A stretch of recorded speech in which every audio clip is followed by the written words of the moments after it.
Materi yang terakhir ini adalah isu kepemilikan konsolidasi. Isu kepemilikan konsolidasi adalah salah satu topik penting dalam akuntansi konsolidasi. Isu ini berkaitan dengan bagaimana kepemilikan atas entitas anak dicatat dan dilaporkan dalam laporan keuangan konsolidasi. Jenis-jenis kepemilikan ada dua, yaitu yang pertama, kepemilikan mayoritas. Kepemilikan mayoritas adalah kepemilikan atas lebih dari 50% hak suara pada entitas anak. Perusahaan induk yang memiliki kepemilikan mayoritas atas entitas anak dapat melakukan konsolidasi penuh atas entitas anak. Yang kedua adalah kepemilikan minoritas. Kepemilikan minoritas adalah kepemilikan atas kurang dari 50% hak suara pada entitas anak. Perusahaan induk yang memiliki kepemilikan minoritas atas entitas anak tidak dapat melakukan konsolidasi penuh atas entitas anak. Nah, selanjutnya adalah pencatatan kepemilikan mayoritas. Kepemilikan mayoritas dicatat dalam laporan keuangan konsolidasi dengan cara menggabungkan seluruh aset liabilitas, ekuitas, pendapatan, dan beban entitas anak.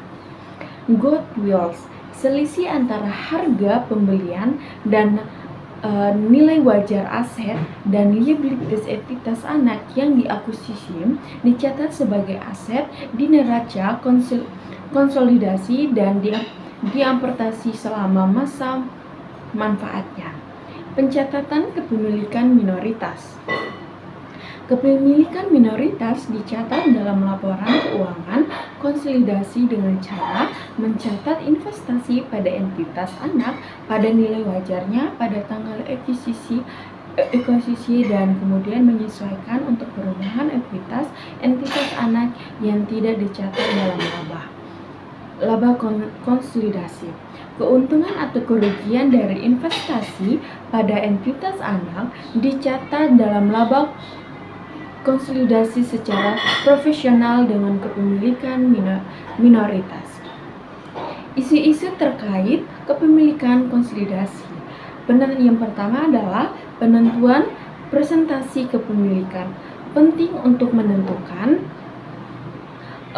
presentasi kepemilikan yang dimiliki perusahaan induk atas entitas anak untuk menentukan metode konsolidasi yang tepat. Yang kedua adalah penilaian aset dan liabilitas entitas anak.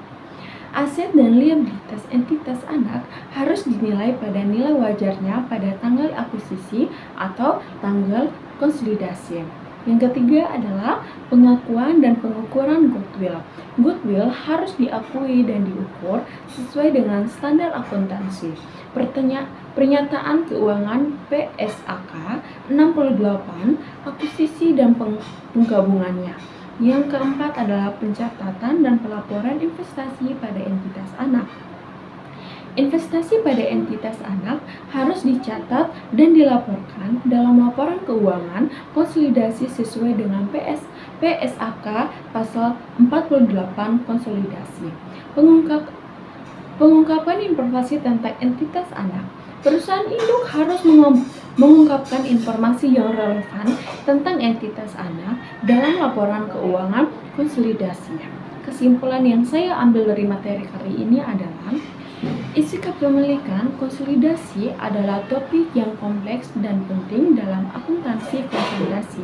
Penting bagi akuntan dan profesional keuangan lainnya untuk memiliki pemahaman yang baik tentang isu ini untuk memastikan bahwa laporan keuangan konsolidasi disusun dengan benar dan mencerminkan informasi yang akurat dan relevan. Sekian yang bisa saya sampaikan dari materi 1 sampai materi 5 ini. Semoga bisa bermanfaat bagi kita semua.